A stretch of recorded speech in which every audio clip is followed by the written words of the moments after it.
जय हिंद दोस्तों, आज हम रेलवे एनटीपीसी के प्रीवियस ईयर के क्वेश्चन कराएंगे। जो क्वेश्चंस कराएंगे दोस्तों, ये हमारी बुक है रुक्मणी प्रकाशन की बुक से कराएंगे। आपको पता होगा 25 दिसंबर से रेलवे एग्जाम शुरू करने जा रहा है, तो इसको ध्यान में रखते हुए फ्रेंड्स, अगर आप प्रीवियस ईयर के क्वेश्चन देख लेंगे किस तरीके से पूछे गए हैं और किस तरीके से लगाना है, तो आज हम इस वीडियो पे यही सब देखेंगे कि पिछले साल जो प्रीवियस इसके पहले जब पेपर हुआ था एनटीपीसी का, तो उसमें प्रश्न किस तरीके से पूछे गए थे। दोस्तों, अगर ये बुक है आपके पास तो देख लीजिए, क्वेश्चन जरूर मिल जाएगा। अगर नहीं भी है तो भी कोई दिक्कत नहीं है, क्वेश्चन हम आपको डिस्क्रिप्शन बॉक्स में एक पीडीएफ डाल देंगे, तो उस पर आप क्वेश्चन देख लीजिएगा। अब देखिए दोस्तों, यहाँ पर जो पहला जो हम सेट कराने जा रहे हैं, शिफ्ट फर्स्ट है, और ये शिफ्ट हमारी 28 मार्च 2016 की है, आरआरबी एनटीपीसी स्टेज फर्स्ट है। अब यहाँ पर देखिए पहला सवाल, देखिए यहाँ पर लिखा हुआ है, किसी सप्ताह में एक दुकानदार द्वारा साइकिल की बिक्री निम्न चार्ट के द्वारा दर्शाई गई है। गुरुवार से रविवार तक कुल कितनी साइकिलें बेची गई। अब देखिए ये वाला सवाल है, यहाँ पर एक ग्राफ बना हुआ है, ग्राफ बनाएंगे तो काफी टाइम लगा होगा, आप लोगों को जरूर दिख रहा होगा स्क्रीन में ग्राफ किस तरीके से बना हुआ है।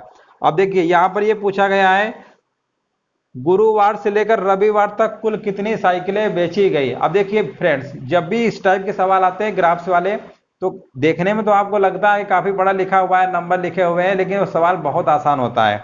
अब यहाँ पर देखिए गुरुवार से पूछा गया रविवार तक कुल कितनी साइकिलें बेची गई। अब आप देखिए गुरुवार वाले कॉलम में देखिए, गुरुवार यानी बृहस्पतिवार होता है, थर्सडे। अब देखो हिंदी में नीचे बृहस्पतिवार लिखा हुआ है, ऊपर लिखा हुआ था गुरुवार, ठीक है ना, दोनों का मतलब एक ही होता है। अब गुरुवार यानी बृहस्पतिवार में देख रहे हैं कितनी साइकिलें बेची जा रही हैं, 12। तो पहले हम लिख लेंगे 12 अब प्लस गुरुवार के बाद देखिए गुरुवार से लेकर बताना है रविवार तक, तो गुरुवार में 12 है, इसके बाद शुक्रवार है, शुक्रवार में आपको दिख रहा होगा 10 साइकिलें बेची गई हैं, 10 इसी में से और ऐड कर देंगे। इसके बाद शुक्रवार के बाद हमारा लिखा हुआ है शनिवार। अब देखिए शनिवार जो लिखा हुआ है, ये ना तो 6 में लिखा हुआ है ना तो 8 में लिखा हुआ है, इसका मतलब 6 और 8 के बीच में लिखा हुआ है। 6 और 8 के बीच में नंबर कौन सा होता है, 7 होता है। यहां पर लिखेंगे प्लस का 7। आगे देखिए शनिवार हो गया, इसके बाद रविवार, रविवार भी देखिए ना तो ये 10 में लिखा हुआ है ना तो 12 में लिखा हुआ है, इसका मतलब 10 और 12 के बीच में है, 10 और 12 के बीच में हमारा क्या होगा, 11 होगा, इसी में से 11 ऐड कर देंगे। अब इन सभी को जोड़ लेंगे, 12 10 कितना होता है 22, 22 7 29, 29 और 11 जोड़ना है तो पहले जोड़ लो, 29 और 10 39 होता है, 39 में एक जोड़ देंगे कितना आ गया 40। यानी इस प्रश्न का जो सही आंसर होगा, पूछा गया था गुरुवार से लेकर रविवार तक कुल कितनी साइकिलें बेची गई, तो इस प्रश्न का आंसर हो जाएगा ऑप्शन नंबर तीसरा, सी नंबर, यानी 40 साइकिलें बेची गई थी। तो फ्रेंड्स आपने देखा ना कि कितना आसान सवाल था। आपको जब भी इस टाइप के सवाल आते हैं ना, ग्राफिकल तरीके से बने होते हैं नंबर, वो बहुत आसान लगते हैं होते हैं। आपको देखने में तो लगता है कितने सब नंबर लिखे हुए कैसे लगाएंगे, लेकिन जब लगाएंगे तो कुछ भी नहीं करना होता, बहुत आसान होते हैं। अब इसके बाद देखिए दूसरा सवाल देखते हैं, समझ गए होंगे। चलिए अगला सवाल देखते हैं, सेकेंड नंबर। सेकेंड नंबर क्या लिखा हुआ है, लिखा हुआ है 16 के वर्गमूल तथा 4 के वर्ग का गुणनफल ज्ञात करिए। अब देखिए 16 का वर्गमूल आपको पता होना चाहिए, 16 का वर्गमूल, वर्गमूल ऐसे निकालते हैं, 16 का वर्गमूल निकालेंगे तो 4 आएगा। आगे लिखा हुआ तथा 4 के वर्ग का गुणनफल ज्ञात करिए, यानी अब 16 का वर्गमूल तो 4 आ गया, हमको पता है वर्गमूल निकालना, तो आपको पता ही होगा 16 का वर्गमूल 4 है। आगे लिखा हुआ है तथा 4 का वर्ग, 4 का वर्ग क्या होता है, 4 का वर्ग करेंगे तो 16 आएगा। 4 का वर्ग का मतलब होता है 4 का स्क्वायर, 4 के स्क्वायर का मतलब ही होता है 16। अब इन्हीं का क्या पूछा गया, गुणनफल पूछा गया है, तो गुणनफल कर लीजिए, 16 गुणे 4 करेंगे तो कितना आएगा हमारा 64 आ जाएगा। यानी इस प्रश्न का आंसर हमारा होगा 64, यानी ऑप्शन नंबर कौन सही होगा, दूसरा सही होगा, बी नंबर। देखिए फ्रेंड्स, जब भी रेलवे एनटीपीसी के प्रश्न ये हम जो कराने जा रहे हैं 28 मार्च 2016 के एग्जाम में पूछे गए थे, और ये सवाल इतने आसान होते हैं, रेलवे के क्वेश्चन जो होते हैं ना, आपको बस थोड़ा कंफ्यूज करेंगे लैंग्वेज में, लेकिन सवाल इतना कठिन नहीं होता है कि आप कर नहीं सकते हैं। आप क्वेश्चन को पहले लैंग्वेज समझा करिए, क्वेश्चन कहना क्या चाहता है, उसके बाद लगाएंगे तो आपका सवाल बहुत जल्दी से लग जाएगा। चलिए फ्रेंड्स अगला सवाल देखते हैं। अगला क्वेश्चन देखिए, ये त्रिकोणमिति का पूछा गया है, ट्रिग्नोमेट्री का, लिखा हुआ है root 1 minus sine square theta भी डिवाइड है, और फिर लिखा हुआ है 1 माइनस कास स्क्वायर थीटा को हल करिए। अब देखिए इस तरीके से दिया हुआ है, ऐसे 1 माइनस साइन स्क्वायर थीटा है और फिर डिवाइड में है, और 1 माइनस कास स्क्वायर थीटा है। ये लिखा हुआ है। अब देखिए त्रिकोणमिति अगर आप लोगों ने पढ़ा होगा तो आपको पता होगा 1 माइनस कास स्क्वायर थीटा क्या होता है। अब देखिए इसी को सॉल्व कर लीजिए। 1 माइनस साइन स्क्वायर थीटा हमारा होता है कास स्क्वायर थीटा। क्या होता है? Cos square theta. फिर डिवाइड है, और यहाँ पर देखिए 1 माइनस कास स्क्वायर थीटा होता है हमारा साइन स्क्वायर थीटा। क्या होता है? Sign square theta. अब इसी को देखिए डिवाइड में लिखा हुआ है, इसको नीचे लिख लेंगे, यानी हमारा आ जाएगा cos square theta upon sine square theta. अब इसको अगर लिखेंगे तो ये हमारा आएगा काट स्क्वायर थीटा। अब देखिए स्क्वायर है, रूट है, हट जाएगा, यानी ये हमारा फाइनल, इसको जब सॉल्व करेंगे तो हमारा कितना आएगा? काट थीटा आएगा। अब आपको पता होना चाहिए जब भी स्क्वायर लगा हो उसके बाहर रूट लगा हो, स्क्वायर से रूट कैंसिल हो जाता है, हमारा क्या बचेगा? काट थीटा। इस प्रश्न का आंसर कितना आ जाएगा?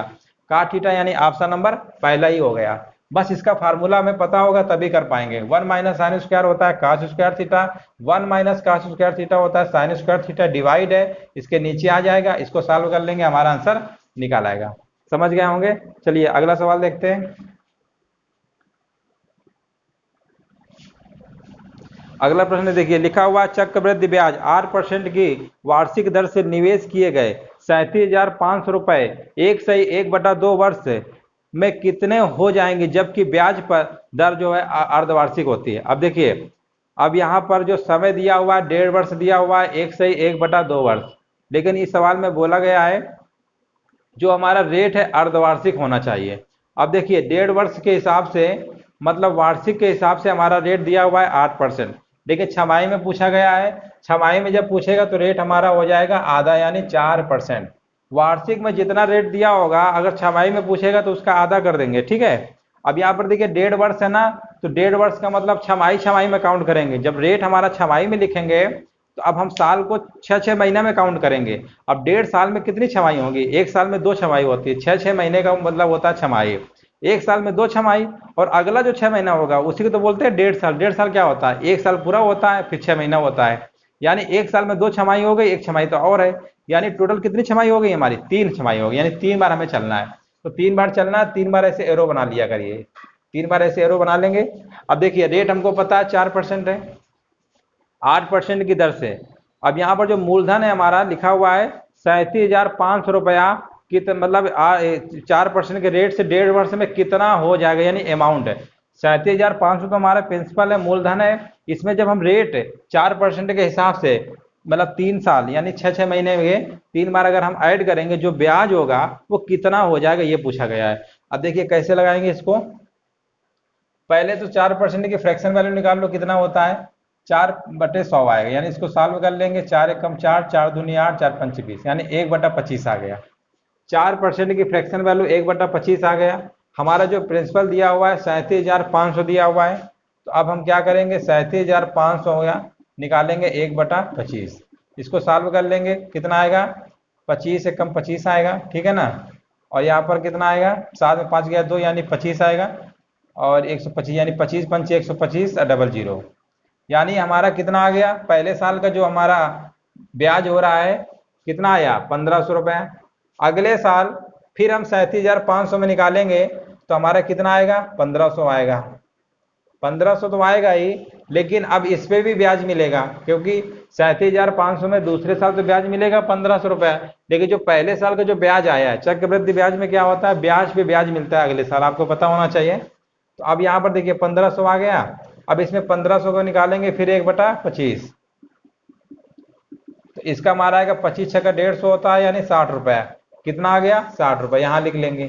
अब तीसरे साल में क्या होगा? 37,500 में फिर मिलेगा ब्याज 4%, यानी 1/25, यानी 1,500 आएगा। अब क्या होगा? इन दोनों में भी ब्याज मिलेगा, पहले साल और इसमें भी मिलेगा। ये तो हमने जो निकाला है 1,500, ये 37,500 में मिला है, इसके पहले जितना ब्याज मिला है उस पर भी ब्याज मिलेगा। अब देखिए 1,500 में कितना आया था? 60, इसका भी 60 कितना होता है? 120 होता है। अब इसके बाद 60 में भी मिलेगा, तो 60 का निकाल लीजिए, 60 का 1/25 निकाल लीजिए, कितना आएगा? इसको जब निकालेंगे तो कितना आएगा? 5 25, 5 एकम 5 और 5 दूनी 10, इसको और सॉल्व कर लीजिए। 5 दूनी 10, 5 चौके 20, यानी 2.4 आ गया, 2.4। यहाँ तो सभी समझ गए होंगे।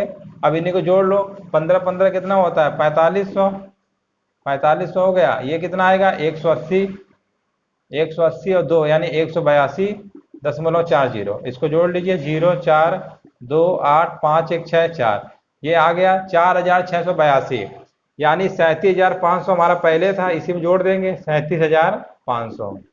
इसको जब जोड़ देंगे, क्योंकि प्रिंसिपल हम है ना हमारा ये 37,500, इसको जोड़ेंगे 2 आएगा 8, और यहाँ पर 6 5 11, 7 4 11 1 12, यानी हमारा आंसर आ गया 42,182.40। ये यानी इसका ऑप्शन जो होगा पहला ही होगा 42,182.40। तो समझ गए होंगे दोस्तों। पहले रेट को आधा कर देंगे, छमाही चलना है, 3 बार चलेंगे। तो पहले जो मूलधन दिया हुआ था हमारा प्रिंसिपल 37,500, 4% की फ्रैक्शन वैल्यू 1/25 होता है, या 37,500 का 4% निकालेंगे तो 1,500 आएगा। ये तो पहले साल का ब्याज आ गया। दूसरे साल में 37,500 में मिलेगा ही, इसके पहले जो ब्याज आया उस पर भी मिलता है। तीसरे साल 37,500 में तो मिलेगा ही, इन दोनों में मिलेगा, फिर इसमें मिलेगा। इन सबको हमने जोड़ लिया, हमारा निकल के आ गया अमाउंट हमारा कितना होगा। चलिए दोस्तों समझ गए होंगे। अगला देखते हैं क्वेश्चन।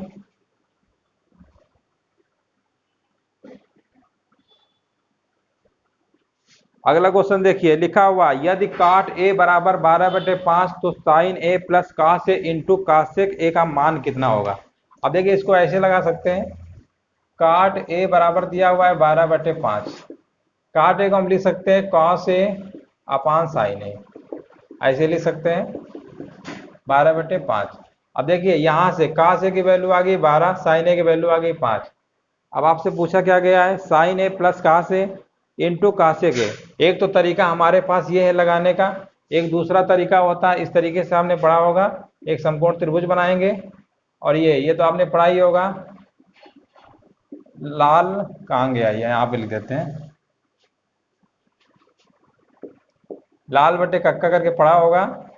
अब यहाँ पर काट है ना, साइन कॉस टैन काट, यानी आधार बटे लंब होता है। आधार कितना होगा, ये लंब 5, यानी ये कितना आएगा 13।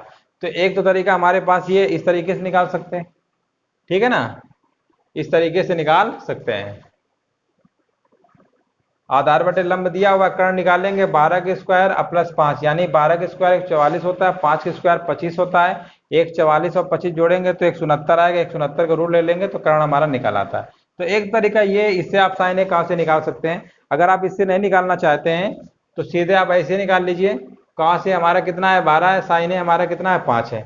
अब देखिए प्रश्न में पूछा क्या गया है, sign A plus cos A into cos A के पूछा गया है। तो साइन ए हम अगर रखेंगे 5 साइन ए, इसके बाद लिखा हुआ है हमारा साइन ए के बाद क्या है plus cos A, plus cos A, cos A हमारा कितना हो जाएगा 12, 12 5 17 इंटू, इसके बाद इंटू में लिखा हुआ है कॉसेक ए, कॉसेक ए का मतलब होता है 1/sin ए, 1/sin ए, साइन ए क्या होगा 5 होगा, यानी 12 5 17, 17 बटे कितना आ गया 5, यानी इस प्रश्न का जो सही आंसर होगा 17/5 होगा। अगर आप इससे लगाते तो वही लगता, साइन कास में पूछा गया है, ठीक है ना, तो इससे लग जाता। तो इस दोनों तरीके से आप लगा सकते हैं, जो तरीका आपको बेस्ट लगे उससे लगा लीजिए, ठीक है।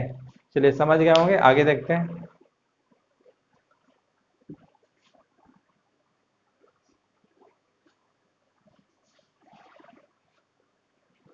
चलिए अगला क्वेश्चन देखते हैं, लिखा हुआ है एक आदमी 25% की हानि पर एक मेज को 42 रुपए में बेचता है, यदि उसे 25% लाभ कमाने के लिए मेज को कितने रुपए में बेचना होगा। अब देखिए जब भी इस टाइप के सवाल हो, इतने % की हानि पर इतने में बेचता है, और इतने % का अगर हम लाभ चाहते हैं तो कितने रुपए में बेचेंगे। देखिए सबसे पहले हमेशा याद रखिए, जब भी सवाल हो इतने % की हानि पे इतने में बेचा जा रहा है, या इतने % का प्रॉफिट चाहते हैं, तो हमेशा याद रखिए जब भी इस टाइप का सवाल हो तो इनको हमेशा जो भी लाभ हानि की बात कहे, बेचने की बात कहे, तो हमेशा 100 में से घटा दिया करिए। अब देखिए पहले लाइन लिखा हुआ है हमारा 25% की हानि पर एक मेज को 42 रुपए में बेचता है, तो 100 में से 25 पहले माइनस कर देंगे तो कितना आएगा हमारा 75%। हमेशा याद रखिए जब भी कहे इतने % की हानि पर इतने में बेचा जाता है, ठीक है, तो हमेशा 100 में से पहले माइनस कर देंगे।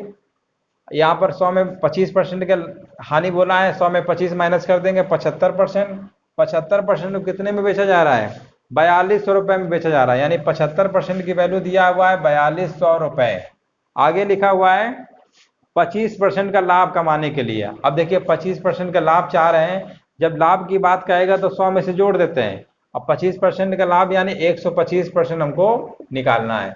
अब देखो ये इतने दिया हुआ, ये निकालना है, तो कैसे करेंगे, इसका इसमें भाग दे देंगे और इसका इसमें मल्टीप्लाई कर देंगे, यानी 4200/75 लिखेंगे इंटू 125। परसेंटेज से परसेंटेज कट जाएगा, 25 त्रिका 75 होता है, अब 25 पंचे 125 होता है, काट लेंगे, 3 एकम 3, 3 चौको 12 और 4 पंच 70 यानी 7000। ठीक है ना। तो इस प्रश्न का आंसर हमारा कितना हो जाएगा, 7000 रुपए। कितने मूल्य में बेचना होगा, 7000 में। इस तरीके से लगाना था, समझ गए होंगे। चलिए अगला क्वेश्चन देखते हैं। चलिए अगला सवाल देखते हैं। लिखा हुआ है, दो स्थान ए और बी के बीच में 300 किलोमीटर की दूरी है। दो स्कूटर यात्री ए और बी से एक साथ एक दूसरे की ओर बढ़ते हैं। 2.5 घंटे बाद उनके बीच की दूरी 25 किलोमीटर रह जाती है। इसका मतलब ये कितना चल रही है, जब दोनों के बीच की डिस्टेंस 300 किलोमीटर है, अब 25 बची है, इसका मतलब ये दोनों लोग 275 किलोमीटर चल ले रहे हैं। आगे लिखा हुआ, यदि एक स्कूटर की चाल दूसरे स्कूटर की चाल से 10 किलोमीटर प्रति घंटा अधिक हो तो बताना है कि प्रत्येक स्कूटर की चाल कितनी होगी। अब देखिए जो भी ऑप्शन होगा तो एक में 10 ज्यादा होगा। अब ऑप्शन चेक करेंगे तो 50-60 ये भी एक ज्यादा है, 10 ज्यादा है, ये तो है। 30-40 में भी 10 ज्यादा है, मतलब सारे ऑप्शन हमारे हो सकते हैं। तो एक तरीका ये होता है फ्रेंड्स कि इसको ऑप्शन से लगा लीजिए, पहले ही ऑप्शन ले लीजिए और आपको देखिए 25 किलोमीटर डिस्टेंस बच रही है, इसका मतलब चले कितना है, 300 में 25 कम कर देंगे 275 आएगा। अब देखिए 275 दोनों को देख लीजिए चेक करके, अगर डिस्टेंस अगर पूरी अगर जोड़ने पे 275 हो जाती है तो वही हमारा ऑप्शन सही होगा। पहले ही ऑप्शन देख लीजिए 50 और 60 लिखा हुआ है। अगर 50 के हिसाब से 2.5 घंटा चलाएंगे तो कितनी डिस्टेंस होगी, 50 का डबल क्या होता है, 100 होता है, और फिर इसमें 25 जोड़ देंगे यानी कितना आ गया, 125, यानी 2.5 घंटे में चला एक। दूसरा है 60 के हिसाब चलाओगे तो 120 होगा, 60 दूनी क्या होता है 120, फिर अभी आधे घंटा चलाना है यानी 30 चलाएंगे, जोड़ देंगे 3 2 5 150 और ये जोड़ देंगे तो कितना आएगा, ये हमारा आएगा 5 और 5 2 7 और 2 275 आ गया। यानी पहले ही ऑप्शन हमारा सेट हो गया, बस हो गया, 50 और 60 हो गया, 25 किलोमीटर रह जाती है। अगर मान लो आप ऑप्शन से नहीं लगा पाते हैं तो फिर कैसे लगाएंगे वो भी तरीका आप समझ लीजिए। अब देखो अगर मान लो ऑप्शन से नहीं लगा पाते तो कैसे लगाएंगे, यहाँ की डिस्टेंस दिया हुआ था 300 किलोमीटर, यहाँ पर मान लो ए है, यहाँ पर बी है, एक इधर चलता है एक इधर चलता है, ठीक है। इसकी अगर हम मान लेते हैं x है तो ये कितना होगा x + 10, ठीक है ना, 10 किलोमीटर ज़्यादा है, 2.5 घंटे चलाना है, 2.5 घंटे चलाना है। अब देखो अब इनकी जो डिस्टेंस है 25 किलोमीटर रह जाती है, 25 किलोमीटर रह जाती है, इसका क्या मतलब होता है कि चले कितना है, ये चले कितना है 275 चले होंगे, कितना चले होंगे 275, ठीक है। अब देखो इसके हिसाब से निकालते हैं 2.5 घंटे में, तो दूरी बराबर क्या होता है, चाल गुणते समय। अगर ये चाल हमने माना है x किलोमीटर प्रति घंटा, इसकी माना है x + 10 किलोमीटर प्रति घंटा, तो दूरी का मतलब होता है चाल गुणे समय, तो चाल गुणे समय करेंगे तो कितना आएगा 2.5x आएगा, ठीक, प्लस दूसरे वाले का निकालेंगे तो कितना आएगा, ये भी होगा चाल गुणे समय यानी 2.5 तो होगा ही, इंटू x + 10 होगा, और यही टोटल दोनों मिला कितना चले हैं 275, क्योंकि डिस्टेंस क्या लिखा हुआ था 25 किलोमीटर रह जाती है, इसका मतलब 275 चले होंगे, ऐसा सॉल्व कर लीजिए। 2.5x आएगा, इसका मल्टीप्लाई करेंगे तो 2.5x आएगा, और इसका करेंगे तो कितना आएगा 25 आएगा, 275 आएगा। इसको जोड़ेंगे तो 5x आएगा, इसको इधर माइनस कर देंगे 250 आएगा, और x हमारा आ गया 50। अगर x 50 है दूसरा वाला कितना रहा होगा 60, तो 50-60 इस तरीके से भी आप लगा सकते हैं। बाकी अगर ऑप्शन से लगाएंगे तो ऐसे ही लग जाएगा, मतलब ऑप्शन से नहीं लगाना चाहते हैं तो इस तरीके से आप लगा लेंगे। समझ गए होंगे। चलिए अगला सवाल देखते हैं। मेन होता है सवाल की लैंग्वेज। अगर सवाल की अगर लैंग्वेज अगर आप समझ गए तो आप सवाल मान लीजिए आपका लग ही जाएगा। अगला क्वेश्चन देखिए, लिखा हुआ एक आदमी ने 360 रुपए में 144 संतरे खरीदे और 10% के लाभ से बेच दिया। अपने प्रति दर्जन संतरे किस दर से बेचा। अब देखिए प्रति दर्जन के हिसाब से पूछ रहा है, लेकिन खरीद रहा है 144 संतरे 360 रुपए में, तो पहले ये निकाल लीजिए कि प्रति दर्जन जब पूछा गया है तो प्रति दर्जन में खरीदने वाला निकालेंगे सीपी। अब आप देखिए लिखा हुआ है 144 संतरे, 144 जो संतरे हैं कितने में खरीद रहा है 360 रुपए में, 144 संतरे का 360 में खरीद रहा है, हमको दर्जन निकालना है। एक दर्जन में 12 संतरे होते हैं, यानी 12 वस्तुएं होती हैं। अगर हम 12 संतरे की कीमत निकालें तो कैसे निकालेंगे? 360 बटे 144 करके इंटू 12 कर देंगे। 12 12 में 144 होता है, 12 तिरिका 36, 30, यानी 12 संतरे का जो मूल्य आ गया 30 रुपए आ गया। यही एक तरीके से हमारा क्या हो गया? कास्ट प्राइस हो गया, सीपी हो गया। ठीक है, अब ऐसा हमने क्यों किया? क्योंकि जो सवाल में पूछा गया है वो भी प्रति दर्जन संतरे के भाव से पूछा गया है, दर से। ठीक है ना, इसीलिए हमने भी जो संतरे खरीद रहे थे 144 संतरे 360 में, हमने 12 के हिसाब से निकाल लिया कि 12 जो संतरे दर्जन के हिसाब से किस मतलब 30 रुपए दर्जन हमको पड़ेंगे। 30 रुपए दर्जन, यानी 30 रुपए का अगर एक दर्जन है तो 12 दर्जन कितने होंगे? 360 रुपए हो गया। ऐसा हमने इसलिए किया क्योंकि दर्जन में पूछ रहा था। अब आगे देखिए, पूछा गया है 10% का प्रॉफिट चाहते हैं, एसपी निकालना है। 10% का प्रॉफिट इसी में निकाल लो। 10 निकालना है प्रॉफिट, 100 में जोड़ देंगे, 110 बटे 100।